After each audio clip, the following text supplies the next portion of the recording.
ঘূর্ণিঝড় রিমালে সব হারিয়ে নিঃস্ব উপকূলের অনেক মানুষ। বাঁধ ভেঙে পানি ঢুকেছে লোকালয়ে, তলিয়ে গেছে ফসলের মাঠ। রিমালের ছোবলে সুন্দরবনের বিস্তীর্ণ এলাকা প্লাবিত হয়েছে, মিলছে বন্য প্রাণীর মৃতদেহ। পটুয়াখালীর ক্ষয়ক্ষতির খবর জানাতে যুক্ত হচ্ছেন সহকর্মী মহিবুল্লাহ চৌধুরী। বিস্তারিত জানতে আমরা কথা বলবো তার সাথে। মহিবুল্লাহ, পটুয়াখালীতে ঘূর্ণিঝড় পরবর্তী অবস্থা সম্পর্কে বিস্তারিত জানাবেন আমাদের।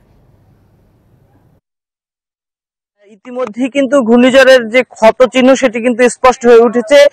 এখন পর্যন্ত কিন্তু এই যে পুরো জেলাতেই এরকমের চিত্র বিরাজমান রয়েছে। বিদ্যুতের যে সকল খুঁটি রয়েছে সেগুলো কিন্তু এভাবেই জেলার সর্বত্র পড়ে রয়েছে, গাছপালা উপরে রয়েছে এবং হচ্ছে যে বেড়িবাঁধের কাজগুলো, বেড়িবাঁধ যে 7 কিলোমিটার বেড়িবাঁধ সেটিও কিন্তু ছিঁড়া অবস্থা রয়েছে, যার ফলে জেলার বিভিন্ন এলাকার প্রায় অনেক মানুষ কিন্তু পানিবন্দী অবস্থায় রয়েছে।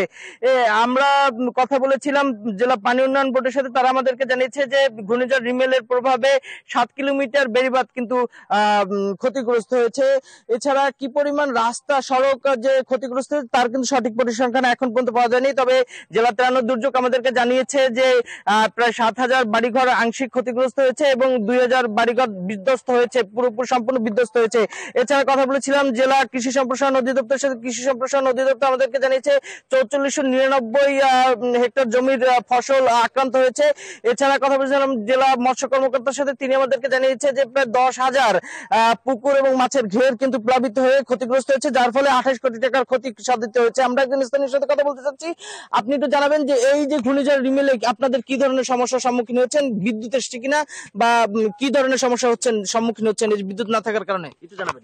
আমাদের আসলে এই জায়গাটা এমনই একটা জায়গা, ঠিক আছে, এই জায়গাটায় প্রত্যেক বছরই এরকম দুর্ঘটনা ঘটে। এই বন্যার বছরের সমস্যা হয় এই জায়গায়, যে এই রাস্তাটা প্রায় 1.5-2 ফুট আপনার নিচু করে এবং বন্যা ছাড়াও ওদের কাছে যারা কাজ করে ওদের কাছে যদি আমরা বলি যে আমাদের এই রাস্তাটা সমান এবং সমতল ভাবে। ধন্যবাদ। যেমনটি শুনছিলেন যে অপরিকল্পিত সড়ক নির্মাণ এবং বেড়িবাঁধ নির্মাণের কারণে কিন্তু প্রতি বছরই এই ঝড় বন্যার সময় এরকমের ক্ষতিগ্রস্ত হচ্ছে।